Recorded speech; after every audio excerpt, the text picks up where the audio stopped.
What is going on, everybody? Good afternoon. Bobby Fi here doing the live before lock for True DFS. First, wanted to give a shout out to Mark. Mark has been great. Our whole site is looking a lot better. In case you guys haven't checked it out, check out truedfs.com. And we're making more and more improvements every day. And a lot of it's thanks to Mark for all the work he's done. So appreciate that stuff. We've got a nice little 6-gamer here. And this is like me doing the opposite of what I always tell people to do today. And I sort of mentioned it on our earlier shows. I'm definitely playing more guys in the early games than I am the later games. And we absolutely could argue for not doing that, especially if we don't have certain news. One of the big pieces is Brandon Ingram, who popped up on the injury report list. We just don't know for sure. It's a 7:30 game, but even that extra half hour might be really big because the guys who I want to play are in the early games, and I'll get to those priorities. Say what's up when you get in the chat. Tell us any thoughts you have on the slate. Ask any questions. I'll get to everything. Sheets will join me in about 10, 15 minutes. So New Orleans, so let's just say that Ingram's out. Well, that makes Joe Val, who's probably already a better play than he's getting credit for, in play. I know the matchup with Adams is tough, but you get two advantages. One, Adams doesn't like to come away from the basket very much, and Joe Val can shoot. So you can get some pick and pop 3-point opportunities. You can also argue that it's a good matchup for him in a way because he's a great rebounder. And instead of having a guy who takes him away from the basket, he's going to face mostly Steven Adams, who is going to be right there. So he'll be in position for both defensive and offensive rebounds, which could give him a really, really high floor. So I think that he's in play anyway. But if no Ingram, obviously he becomes a stronger play, as does McCollum. I don't think either of them become absolute locks if Ingram's out. So it's not worrying me so much to not have that. Then you get some borderline potential with like Najee Marshall if he starts, depending on who they want to start if Ingram's out. But again, I still don't know about Ingram sitting this one, so I'm not going to go out and on a limb and say that he does.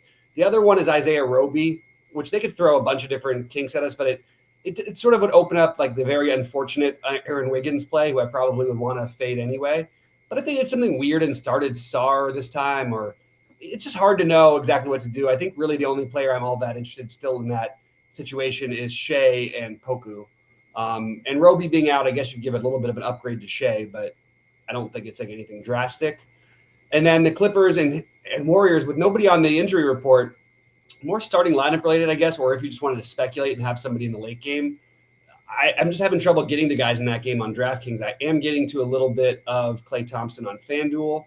And if you want to take the home run shot on Klay Thompson anytime, do it on DraftKings. But at 5,500, it's a lot more stomachable than it is to pay the 67 on DraftKings, even though he's a better DraftKings player, as we know.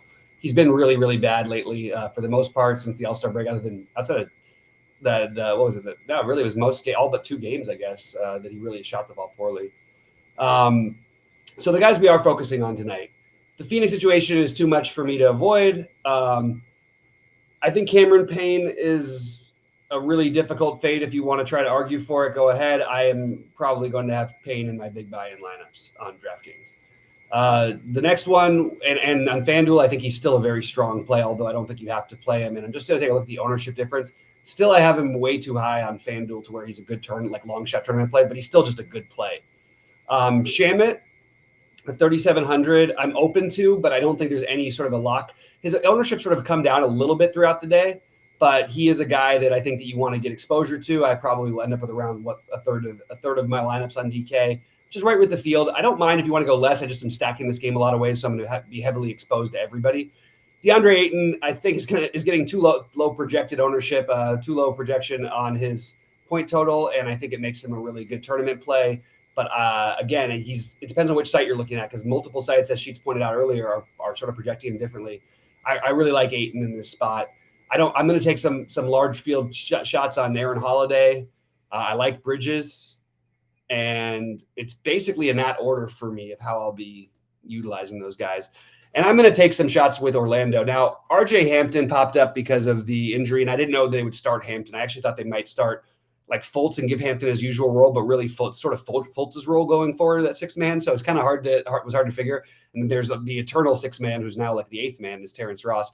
Thought maybe they might start Harris or something and just do something a little different, which would have given all these starters a boost. But because of I like the game and I like so many players on the other side, I'm going to be getting pieces of Wagner on DraftKings. This is the order for me: Wagner, Cole Anthony, Wagner, Cole Anthony, Wendell Carter for the bigger spends.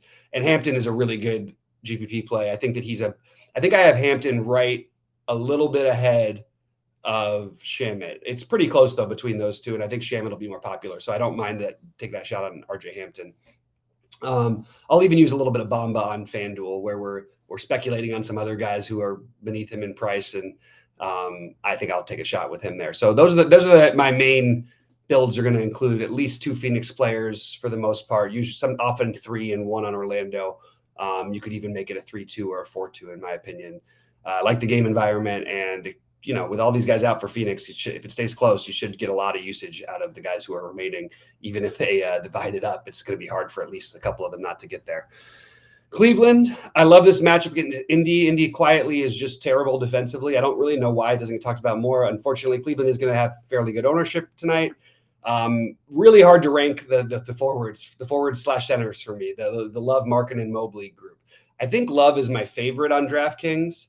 I think Mobley is second and Markkanen is third, but you can swap that any way you want because I have them all very close, and each of them will probably be in more than a third of my lineups. And I don't mind if you want to play 2 of them together. I would not play all 3 of them together because they're losing some rebounds to each other, etc. You guys heard Sheets mention that a little bit earlier. Really like Garland as a large field tournament play. I'm not sure how much I'm going to get to him on DraftKings, but I definitely am getting to him on FanDuel, and I am going to try to force him in a few spots on DraftKings. Chetty Osmond is the other one. Assuming that he's in the starting lineup, I absolutely am fine with rolling with some of him. I don't think he's going to be. I don't know why. I think I saw a projection that he was going to be. Yes, I've got him projected in the starting lineup, and I guess he is going to probably be. But they've done weird stuff and started like Wade in this spot and used Osmond so he can break up some of the usage off the bench. I don't know what they're going to do, and it's going to maybe depend on what we hear about Rondo in the next few minutes, which it's possible that it's come in, but I haven't seen anything on that yet. So you guys can correct me if I'm wrong on that. The other priorities for me, I love Durant tonight. It's a great matchup. I am favoring Durant over Giannis, which feels terrible and is almost always wrong. But tonight's 900 price difference is enough for me to play Durant. I also like the run back on DK of LaMelo Ball, especially because his ownership will be low. People will play some Rozier. I'll mix in some Rozier, but mostly it's going to be LaMelo for me. And then you get into the Cody Martin versus Shamit versus Hampton kind of conversation. Only difference is at least Martin has small forward eligibility. I think he's fine and probably going to play a lot of minutes. He oddly seems like if whoever picks up foul trouble, I feel like he ends up coming in for. I don't think his minutes are guaranteed at 30, but I think 30 is there's enough of a chance that it gets there that I'm probably going to play some Martin. I just haven't figured out exactly how much I want yet. Maybe I would be looking in the 15 to 20% range. Somewhere around there feels about right. And then one guy who I don't even know if I'm going to get, or 2 guys. One, I love Bridges, but I'm getting to him more on FanDuel because of the price. And I think that you can take a shot with Oubre. I wish he was a little bit cheaper, but I like him in these kind of game environments, and I just feel like there's a lot of upside for those 26 minutes, depending on how things shake out, how he plays. We haven't seen the great run from him, a ton of run from him lately, but he's had a couple of 30-plus minute games, and I think that he's just got upside. So I definitely am okay with the idea of Oubre. But those are sort of the priority guys who I'm using. If you're playing cash, I think you start with like Payne and Ayton, sort of the thing on DraftKings. Maybe you could include one of the other cheapos that I just mentioned. Shamit or Hampton, or I don't know about Caleb Martin. I think he's fine as the last piece, but I don't think you want to start with him. I think you would ask about. Sorry, I'm here about Rajon Rondo. He's still questionable as of 18 minutes ago. Okay, appreciate that. Yeah, so Rondo's still questionable. Anyway, I'm going to jump into the questions pretty soon because I'm just looking at one thing that I may have missed here real quick. For some reason, on my projections are updating in a very funky way that makes it look like someone in Phoenix is out, but I don't have anyone in Phoenix out in addition to the obvious guys. So, Mark, thanks for pulling up the injury report right there. Sheet should be here shortly, and I am going to pop into the chat and say what's up and see what questions you guys have. So far only one question, Bobby. Okay. Timothy was just asking for a quick recap on how you did last night on the NBA slate. It was a rough night. I actually had two good lineups that had some chances at making something, but kind of messed with my builds. And right after lock with the LeBron news forced me on maybe to more Lakers than I really wanted to get onto. But I got away with it in some places because I had like some Monk and Taylor Horton Tucker lineups with no Westbrook. And Westbrook wasn't even that bad on FanDuel, but like it was hard to win a tournament with him with some of the scores the other guys did. I had some really nice spots, but with some of the spend ups, but I couldn't quite get the right mix. I had the Luka, DeJounte Murray, and Jokic lineups that looked good. The Golden State stacks of mine were mostly really good. I played a ton of Moody and I played a ton of Poole. Obviously, that was the obvious one. But Moody wasn't very popular compared to what he could have been. But I just couldn't quite get all the pieces right and ended up missing out for tournaments. One of those nights where, oddly enough, cash would have been pretty easy even with all that late news. But I knew you were going to need a ton of points in the NBA tournaments, and I was ending up like capping out in the 330s and 340s and on DraftKings and like the 390s to 405s on FanDuel, which are good scores, but hard to win a tournament last night specifically with those because it was so easy to get the big guys in over there. Hey, Bobby, I know your early builds had Valanciunas and Mo Bamba over on FanDuel, but K9 Bronco wants to know who your favorite center is. Is it still those two, or you move over to somebody else? I also had Drummond pictured in one. So the Drummond versus Bamba versus Looney conversation is one we can have right now. I think that – so it's interesting because it's not like a great, like, on paper matchup for Mo Bamba or anything, but – the price is still at a point where he can really hit a ceiling. So you've got him, let's say he's 20% owned, and let's say that Drummond ends up 30% owned. Now, Drummond has a higher ceiling, and there's a lot of variance, and we could play around with it. And, oh, my God, maybe Drummond gets there and does this. I actually think Nick Claxton is an interesting other pivot you could talk about. But I think that it's better to play. So, like, you have the safer guy getting the less safe ownership. And they both, even with Drummond's high upside, it's not like we haven't seen Mo Bamba go out there and put up 50 fantasy points before. In fact, I mean, he put up 40 last week. I don't know. I think it's really close. I think I'm leaning a little more Bamba than I am the Drummond play. And then you have the Looney thing, which I would rather play Looney as a power forward with one of those guys because Looney is going to be by far the most popular. And I think those other guys both have much higher ceilings. So I think if you're going to play one of them, play them with Looney at power forward, or if you're going to play Looney, play him at power forward with one of those at center. That's just the way that I'm approaching it. And then Joval is the other guy, but I was trying to, trying to get off chalk more than anything else. Assist percentage as well. What was that? Oh, it's Sheets joining the call. What's up, Sheets? All right, let me just finish. I'll finish this thought real quick, then jump on. Hey, man. So the other guys I'm looking at, like everybody else, I just feel like, of the center only players, I thought Valanciunas was going to be lower owned than Ayton. Seeing that he's not going to be, I think that I will have similar shares of both of them. But those will be basically my centers. They're going to be Drummond, Drummond, Bamba, Joval, and Ayton. If I had to play only one lineup, it really depends on what I would want to do with the rest of that lineup. And I'm not. I'm sort of built three cores over there. So I think that Bamba as a run back partially works for the Phoenix game. Drummond works if you're playing the Brooklyn Charlotte side, and if you want the low owned Ayton on that side, I think that he's a really strong play. Both he and Joval. So those will probably be the only four centers guys I use at center on draft on FanDuel. But I don't really have a very strong lean except for what I said about Bamba feeling. At least he has secure minutes where we don't know Drummond's minutes. Now we know Drummond might have a higher ceiling. But I think those guys are going to be similarly owned, and I think that it's usually a little bit better to, if they're going to be similar-ish owned, take the guy. I always want the guy with a higher upside, but at the same time, we know Mo Bamba doesn't. It's not like he really has a lower upside than Drummond. They both have big upside. We just know Bamba's going to play the minutes and at least have a chance to get there. Sheets, we were just talking through all the plays and everything. How are you doing? Good. What are we? We're waiting on Ingram, right? Yeah. Oh, I correctly predicted Ingram is the piece that we know of that we're waiting on. If there's nothing else, that would be great. I didn't see that they released the starting lineup. Are they in fact? It looks like he said that they were starting Dean Wade. Yeah, that's exactly what I thought they would do. I said that at the beginning that I didn't know why we were projecting Osmond to start. I actually like Osmond better as a tournament play now that he's not starting. I think he's still probably closing the majority of the time here. So That's where I'm at. And then we're getting back to one more question, Sheets, and then we'll talk about the priorities and stuff. Brogdon, is this sort of a smash spot for Mobley? It should be, but again, it could break any of those guys. I would advise you to probably play one of those Cleveland guys in a good portion, if not all of your line on DraftKings.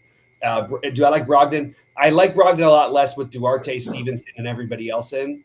But the low ownership still has me intrigued a little bit. So I'm going to throw him. I'm going to take a couple stabs on FanDuel where I can play him with like Garland and get some exposure to that game, because I do like that game environment for Cleveland. And I don't mind that, even though it's a tough matchup on paper, I don't mind the matchup individually for Brogdon if the game is close. He tends to put up really, really big games when they're close. Just Indy doesn't play enough close games. Anyway, so those are my thing. I don't. We're speculating about Giannis sitting would be really hard to do with no rumors and no Q tags. At least LeBron yesterday had a Q tag.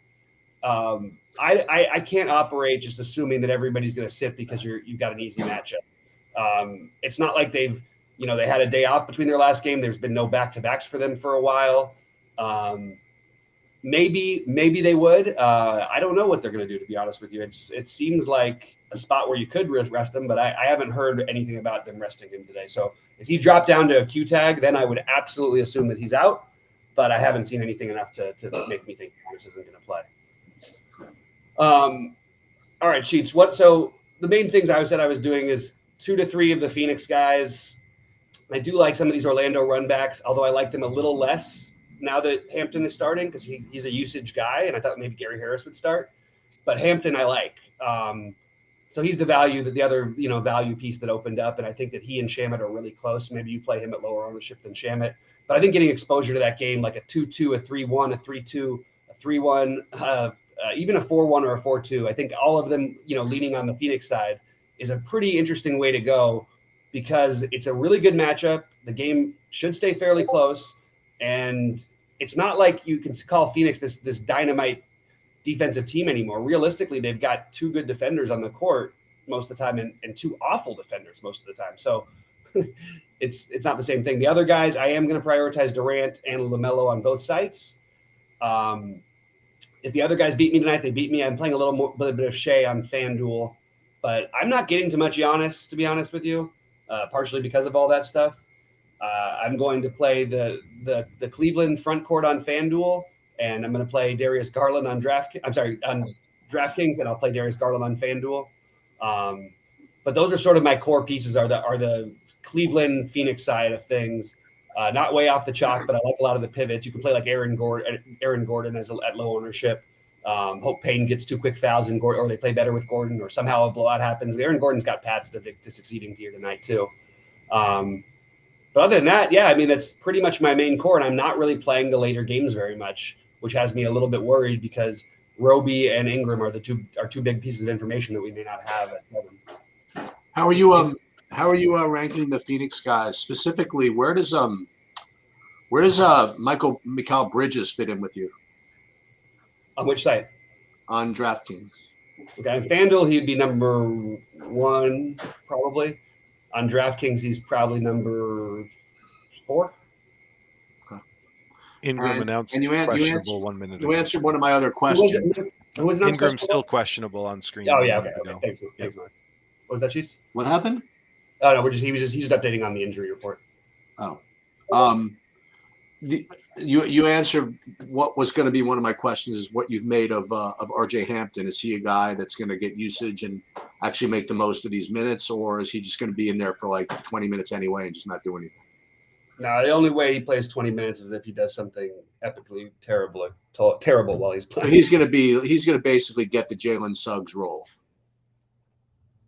No, I mean, he's a real player for them. I think it's got to be looked at differently a little bit, because if Fultz wasn't back, I'm almost positive they would have started Gary Harris and left him in his current 6-man role. He's a first-round pick from last year, so it's not like this guy has no pedigree or anything. And he was the guy who played overseas, didn't go to college, and was the number 1 player in the country in high school. So he's a real guy. He was actually, I think he might have been the same class as Cole Anthony. He was ahead of him for most of their careers. At least according to everything I'd ever read before on Hampton. But he's a real guy. The problem is they've got Cole Anthony, Carter, Wagner, and now you've got Fultz, who for the 18 to 20 minutes that he plays is probably going to eat up a lot of usage. So there is some risk with it for sure. But I think that I think it's a really good play. And if people are going to, I mean, I'm curious what your ownership projections have, Matt, but I'm guessing he'd be fairly similar. Now, I'm guessing he'll be lower owned significantly than Shamet. And I think that's just a good spot to try to attack. I don't think there's a whole bunch of difference between the two of them tonight. And I think Hampton probably has more upside. Yeah, I think Hampton probably is about more like a 15% owned guy, and Shamet's more like a 30. That's exactly what I was thinking. So, yeah, that makes sense. Any love for Drummond or Claxton on FanDuel? I talked about that already. Assuming that Drummond starts again, I do like Drummond, but I don't see any reason why we need to play him over Mo Bamba. I think that he's got upside in a good matchup where they really don't need him to play much, which sort of suits Claxton's style. They're both, I have interest in both of them. Drummond is one of the 4 centers I'm using over there, but I don't like him better than the other ones. I just think that you're hoping that he hits that upside. I actually think the clever thing to do is to play Drummond on DraftKings. If you're playing a bunch of lineups, you really should have some Drummond exposure on DraftKings because the ownership gap is 20 some odd percent to 0%, 0.0%. And he can put up 40. You know what I mean? Like it's not. I'll tell you who I'd like to play on DraftKings. I want to play Claxton on DraftKings. Okay. That's what I'd rather do. Yeah, I don't have any interest in Claxton on DK, but I get it. The price makes sense. I think it makes more sense to me on FanDuel actually with the way the builds go. But it's we're just speculating, you know what I mean, with Claxton. The truth is though, when they've had their healthier lineups in the past, they've played these guys more. So you can do with that what you will. And I think that makes Claxton an interesting tournament play. I don't think anybody's going to be alone in playing him. And if somehow he ends up starting, he's going to be like 50% owned, maybe higher. No, he'll be higher than that actually. He'll be like 75%. You know who I'm getting on FanDuel? I'm getting Brandon Clark on FanDuel. Yeah, so you're dumpster diving, hoping for something. It's only 4,500. I mean, yeah, nothing about the situation. No, or anything that's good. It's actually he's trending really, really poorly. But hey guys, while you're talking about bargain hunting, Kevin Wise wants to know who you like on FanDuel at shooting guard at 4,700 or below besides Hampton. Anyone else come to mind? Behind Hampton, looking for a cheap shooting guard. I didn't build that way at all today. I think that's actually, okay. In my opinion, not the wrong way to build. It's just not. I have zero interest in any of these guys. The only guy Cody Martin, I guess, 43, but I don't like that. No, if you really want to gamble, I mean, you could play Luke Kennard at 3,700. I mean, sure. I don't think you have to. I would build differently though. I don't think 3,800 at shooting guard is the way to go over there. Yeah, I'm totally in agreement. If you love the rest of your lineup enough, I still would probably try to find a way to tweak. But I agree with Sheets. It'd be Kennard or Cody Martin is probably. What about some of these Golden State guys that have been out? Like, what do you think of? I'm looking at FanDuel just because you had these play on FanDuel for me. What? Yeah, Clay. Yeah, I like Clay on FanDuel. And I was gonna ask about Wiggins as well. Yeah, Curry for that matter on FanDuel. And Curry for that matter, and Looney for that matter. I mean, like. Well, Looney's. I mean, he's well priced on both sides, and he's going to be really popular. I don't know if we should keep doing this to ourselves with Wiggins. Like, it feels kind of stupid to me honestly that this is what the DFS community does. They just decide to keep playing the guy because it's just pure. He's 6,400 on DK and 59 on FanDuel. So he's really 30% owned on FanDuel, and having never gotten there since literally like 2 months ago, scored 40 fantasy. Well, let's compare these two guys. What do you think of? So they're similar price. We have Wiggins at 5,900, and you have Michael Bridges at 5,800. Bridges. They're both going to be about 25% owned. Yeah, I don't even think this is a converse. Like for me, I'll live with the results, but I will have 0 Wiggins and I'll have 75% Bridges. Yeah, I currently have Bridges is a little bit better as well than Wiggins. You gotta do, I think that with Wiggins, like also like this is like so this game, pretty much every game they play going forward, when they play the Steph Curry. See, they've had games without Clay. They've had games without Steph, and he's still never gotten there. Never. Now you have Mikal Bridges, and Mikal Bridges is missing at least, and now they have all those guys. So Bridges now is missing Cam Johnson, obviously Booker and Chris Paul. I just can't see how those guys are even close. The other thing, and we talked about this several slates ago, was that even before Booker and Chris Paul went down, Bridges was starting to see an increase in usage. And, we used to worry about that. We used to know he plays 40 minutes and sometimes scores 12 fantasy points or whatever. But even before those guys went down, he was increasing usage. Now, yesterday, or the most recent game, whatever, he had led very, very few fantasy points at the first half. I know because I needed him. And then he ended up doing better in the second half.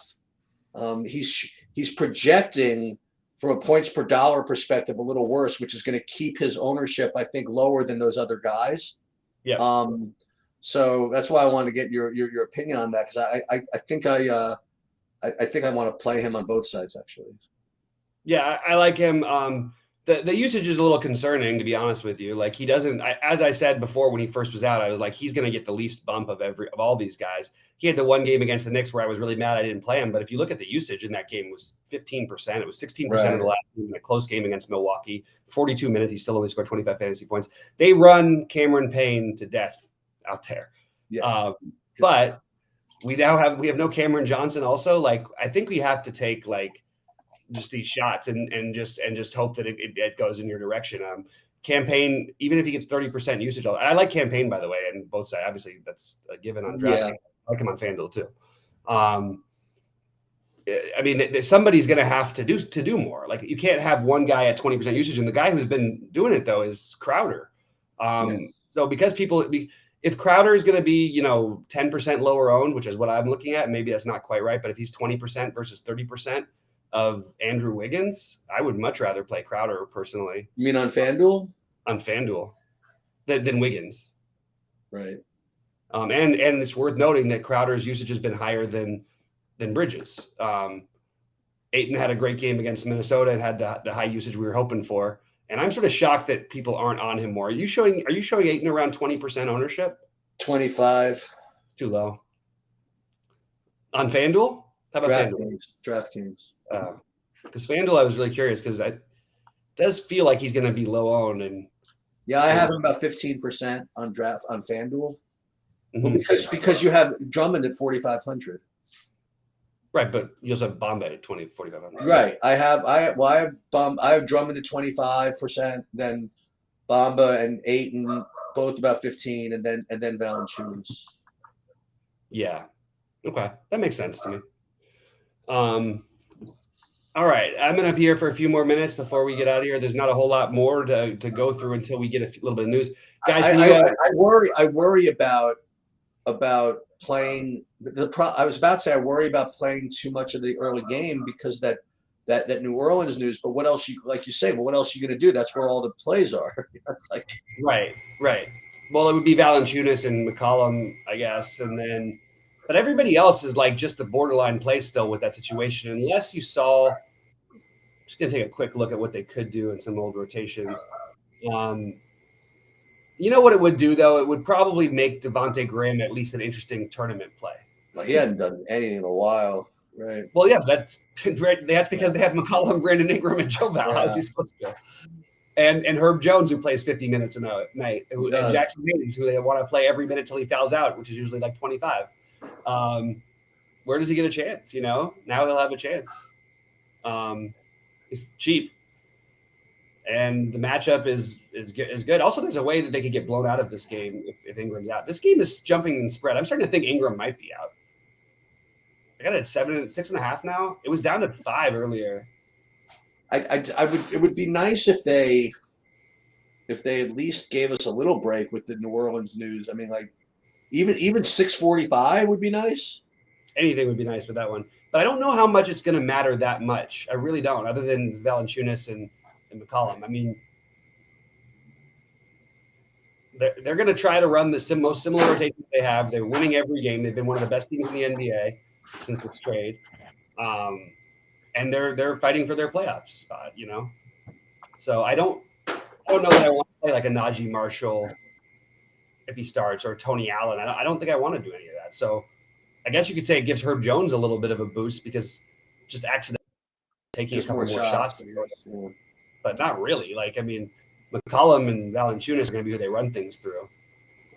We got another question coming in on YouTube. Project Mayhem, any love for Jackson Jr. on DK? I honestly went through a bunch of different builds today, and I didn't end up with any of them, but I always like him, and I think he's always a good tournament play. There's certainly nothing that he's done in any time since, it's been a few weeks. I think he's hit 30 fantasy points once in like 6 games. Very, very hard to feel excited about him. And he lends himself more on FanDuel anyway. He's 6,100. I think the play's a little more on FanDuel, but like, I don't know. You're just taking a stab and hoping it just happens to fluctuate his direction that night. What I would say that's positive for him is he did take 20 shots in 25 minutes against this team the last time they played. Got in foul trouble as always, but put up 40 fantasy points. So he's okay. I'm not all that excited about it. I'd rather play of anybody in that game. I think Payne is the guy I like the best on the Memphis side. Well, I will ask you about another guy since you brought up. I had to scroll all the way down to Jaren Jackson because I really didn't have him projected that well at all. So I was able to find somebody else. What do you think of more on FanDuel? But what do you think of Isaiah Jackson? Let's see real quick. I mean, he only played 8 minutes the last game, but he's getting what I mean. But he's in the mid-20s. He's 5,500 over there. Again, it's very probably the worst situation for him that he's faced. They haven't had all these guys healthy, and his range of outcome is 2 minutes to 30. I don't know.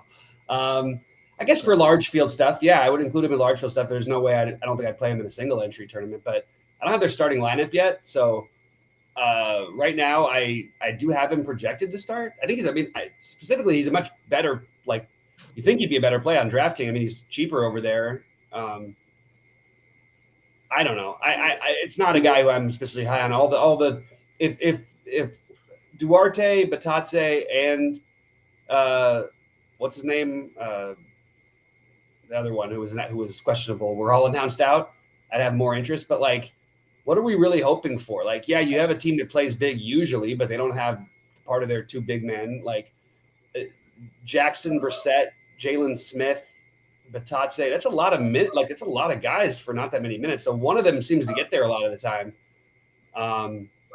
But I mean, I think you're just playing like kind of roulette a little bit with these guys. But partly they also all get into foul trouble, so kind of hard to peg them. You know what I mean? Would you drop down?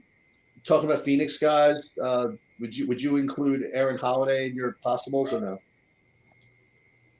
Aaron Holiday, yeah, absolutely. Okay.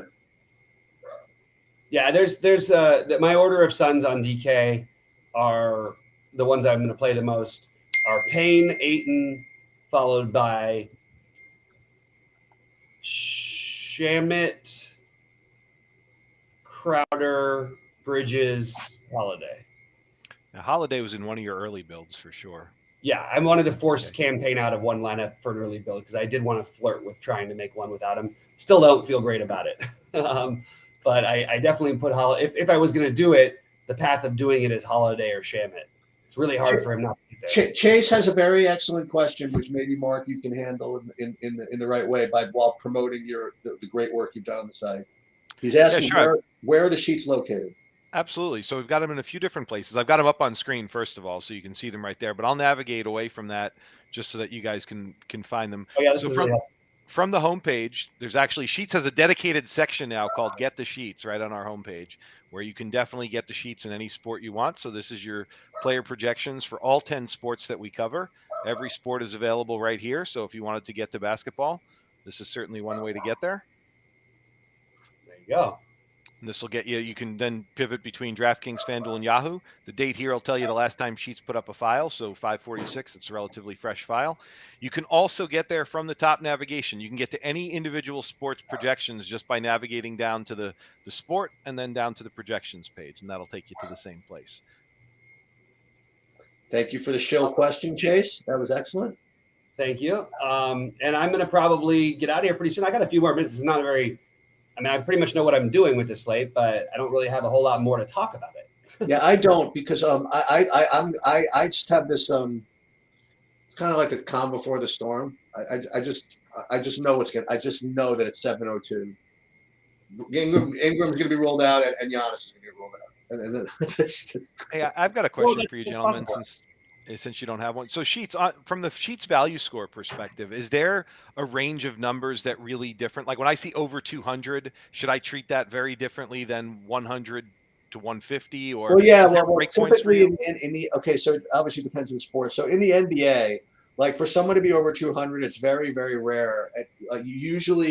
That's usually reserved for guys like Jokic and like and big guys like that. Whenever you see like a value guy that as a value score over 200, like Payne, those just don't get faded. It's very, very difficult to fade those types of scores up there.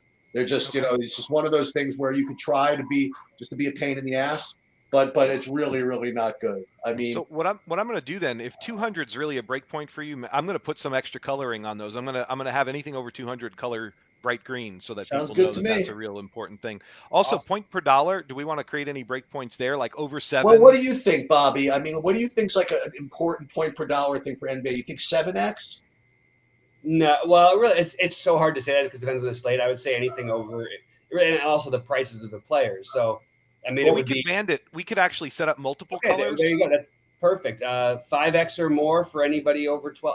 I'll send you the thing, Mark. For awesome. I just think that's an easy visual, especially because we sort this by the value score overall. But this would draw out like the easy PPs without having to refilter if like the ones that are supposed to pop actually pop. Yep.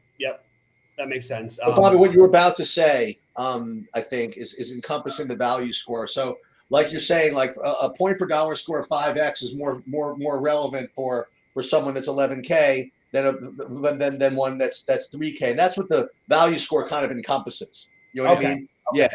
Yeah. But so if you wanted to, Mark, if you want to do Sheets value score by in bands of 10 or whatever it is, that's fine. Yeah, or if there's key numbers that are breakpoints, I'll get together with you. We can go through all 10 sports sheets and figure out if there's numbers that really matter for each sport, and then we'll color these up differently. Yeah, awesome. That's a good idea. But I'm telling you, it's very rare that you get something like a 5K guy to put it all together, Bobby. Like to get a 5K guy projecting like 7.5x, like Payne. And that's just rough business. I mean, it's very difficult to fade that because normally like what happens, Mark, is you could get like 3K guys that project at like 7x, but it's like the 3K guys that are like, they're just going to be shooting guards that hang out, and maybe not really do anything and not exactly the greatest plays in the world, but they'll look like 7x, whatever. But when you get like those 5K guys that are actually going to like do something and they're going to start and they're going to be a point guard, like all this stuff. That's what I mean. Like, who else was like over 200 last night was the Brandon Williams. Like that was another one. Those are just. I've just found that those are very, very difficult fades up at those. Yeah, I mean, Saber Sims put Cameron Payne in every one of my lineups. I'm not playing 100 lineups, but Cameron Payne is in every one according to Saber Sim. Yeah, I can't fade him. Yeah, I am. Thinking about this slate from an overall thing. It is a little bit interesting that there's like no news talked about Giannis at all, which is just because they are playing the Hawks tomorrow. They just played the Suns, who was the rematch of the finals, and they got the rematch of the Eastern Conference Finals.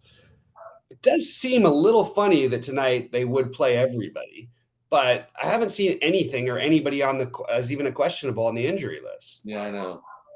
It's really hard to just go with. It was like a rumor that was like started by nobody. I think you know what I mean. Like it was like. It shows you that I think people are pretty sharp, and we've all sort of tapped into these possibilities, like of things happening. One thing that may happen though is instead of it being 30 points for them to take Giannis out in the fourth, you might get 28 minutes out of Giannis if the game's even 20 points, which usually you only get if it's 30 points. You know what I mean? Like maybe you can cut his minutes a little bit, and maybe you can cut all those guys' minutes a little bit, but I don't know. It's just a real weird speculation to make. JJ's throwing another guy out there. And I only bring it up just because I'm still like kind of looking for run backs for these value guys. Like he's bringing up Duarte. Yeah, he's not an option for me. Okay. No, I'm just saying I'm trying to find Indiana guys. That's all. Yeah, he's averaging 11 fantasy points per game with the current. Not a lot. You guys have been doing this longer than I have, but this is the first night whereas we're approaching lock. The only news that gets posted on the feed is 3 guys that are out for the season that essentially don't matter. It doesn't seem like big news. Mike Muscala, Ty Jerome, and Dort out. It sucks because you know what? It's funny you mentioned that, Mark, because I was looking through. I was like, this would be a game where I'd probably want to play Dort if you were playing like for Oklahoma City. Yeah. That's funny. All right, guys, I'm going to finish building because I still have these thoughts in my head. I still, to emphasize Phoenix, at least 2. You can play the lower owned ones and get creative. I think that's a really fine option tonight. I really like the Orlando run backs, Wagner, Carter, and depending on which site, Cole Anthony. Actually, I like him on both sides. I'm probably going to do something weird and play some Shamit on FanDuel and not play him as much on DraftKings, which feels funny. But that's one thing I've noticed that it's one way that you can get difference tonight. You can take these popular plays on one site and play them at no ownership. Now they cost $1,000 more, but you're talking about them projecting for 4.5x or 5.5x, and you're playing them to hoping for a guy like Drummond or a guy like somebody like that. You're hoping for that 8x game or that 40 fantasy. I'll put it another way. I don't think that you're going to win the GPP with Drummond on FanDuel and then bust with him on DraftKings. You know what I mean? Right. That's a good way to look at it too. Yeah. That's. I mean, what does he give you? You have to give you like exactly 28 or 30. Exactly. Even that, you're probably fine on DraftKings. Right. On this kind of. I want to again, if you're leaving too, I want to call everybody's attention to a couple of the videos I put up there. I'm gonna do more of this because I never want to stray from what I wanted to do with this site. Because as we do more of these things, as the site's developed, I have to always resist the temptation to do what everybody else is doing. You know what I mean? And I always wanted to do process related videos, and whether it be baseball, hockey, LOL, it's all this. It's not all the same to me. It's a similar type of teaching for me, So what I did for today is I did a video on how I built like League of Legends, lineups for tomorrow, and hopefully give you guys like a little more information on how to build lineups as opposed to like just going through the individual plays, which I honestly don't know as well as Chan does. If you put the two together, like if you watch like DFS Chan's like fundamental analysis videos, and then you kind of just watch my videos on how I actually try to build lineups and how I analyze, I think you'll just become a better player that way. And I'm gonna do more of that for like the other sports that I participate in, just to kind of say, listen, this is where I'm starting with these numbers. Here's how I analyze it. Here's how I look at it, and hopefully just get you guys thinking about how to approach slates instead of just who do you like here, who do you like here, who do you like here. So just keep looking for those types of videos. As we continue to develop. Yeah, and just to point out. Go ahead, Bobby. No, you're good. Go ahead. No, so I just wanted to point out. So within the new site layout, right, like all the latest videos will always be in that latest videos section. So regardless of what we have in focus right now, it's NBA season, so they're kind of getting top billing. But we do have 9 other sports that we cover. So latest videos, we put out a lot of content today, right? Starting here. I mean, we started with a soccer video late last night, and then or early this morning, either way. And then we had PGA slate preview. We had a first look for NBA. We had an NHL slate preview, and then we had an LOL review, plus Bobby's obviously features and all 10 sheets across 3 different sites and multiple sports. So there's a lot of content being put out. I want to make sure you guys all know how to find it and locate it. You can always I'd like to throw out there. We'll talk later, right? But I keep forgetting to mention this. I think that we should word the Bobby's ownership percentages differently, because it half implies that he's projecting what ownership's going to be. Me and Mark talked about this today, and I know the problem is, so basically I have to add the tool back up so it's showing my percentages. That when we were doing other sports, I was actually listing it in scripts and sheets. We'll talk about this later because but I don't mean I just mean the wording like. No, but we want to say, because we want people to have my exact ownerships on what right. But what I mean, not ownership percentage. I think you should use the word exposure as opposed to ownership. Okay, yeah. That's an easy change. Yeah. I think this layout though, even here, like, so this is way easier for me to read, and I could very easily see what Bobby's plans were on DK and FanDuel. Okay. From this page. So yeah, maybe we got to work on some of the graphics. Well, I think it's great. I'm just thinking the terminology. I think I prefer exposure than ownership. That's all. Yeah, no, that's totally fair. You get a plug for your hockey video. Hingo. Oh, nice. Hockey video was good.